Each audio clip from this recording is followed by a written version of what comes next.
Fl-elezzjoni għal-ħatra ta' viċi kap tal-Partit Nazzjonalista ġara dak li kien imbassar sa mill-bidunet u d-delegat speċjali ta' Lorenz Gonzi Simon Busuttil issa sar il-viċi tiegħu.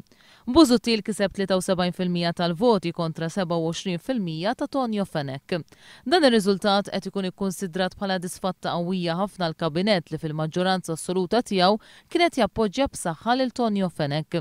Fil-fatt il-ġimgħa filgħodu eżatt kif bdiet il-votazzjoni, Tonio Fenek innifsu fuq il-paġna tiegħu ta' Facebook żvela l-ismijiet ta' 7 ministri u żewġ segretarji parlamentari li kienu qed jagħtuh l-appoġġ.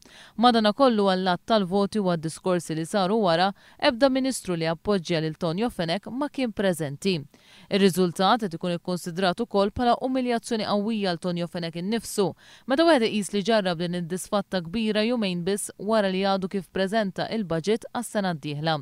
Sorsi fil-Partit Nazzjonalista qed jgħidu li bħala premju ta' konsolazzjoni Lorenz Gonzi qed jikkunsidra serjament li issa jaħtar lil Fenek bħala Viċi Prim Ministru.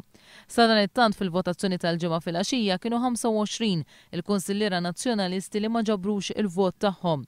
Fosthom id-deputat Jasmine Muljet. Minnaħa l-oħra 4 kunsilliera li ġabru l-vot tagħhom ma vvutawx, fosthom Franco De Bono.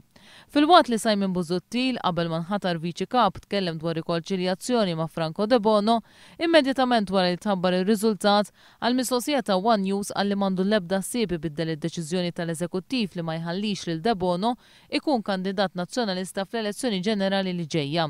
U dan fl-istess waqt li meta kien mistoqsi jekk hux ser iżomm lill-Ostingat fit-tmexxija tal-kampanja elettorali tal-Partit Nazzjonalista, Busuttil wieġeb li huwa lest li jaħdem ma' kull mill-lest jgħin biex il-Partit Nazzjonalista jirbaħ l-elezzjoni li ġejja. Ser iżomm lill-Ostingat imexxi l-kampanja elettorali u mistoqsija oħra ser tirrevedi d-deċiżjoni tal-Eżekuttiv rigward Franco De Bono?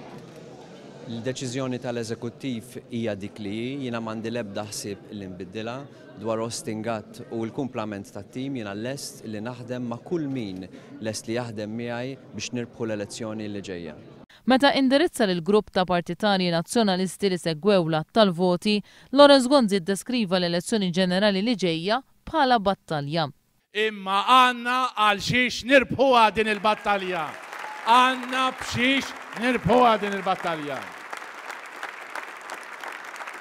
Intant, qabel ma wieġeb għal mistoqsijiet tal-ġurnalisti, Simon Busuttil ħabbar l-isem ta' wieħed mill-finalisti tal-Eurovision Song Contest fil-programm Xarabank fuq l-Istazzjon Nazzjonali.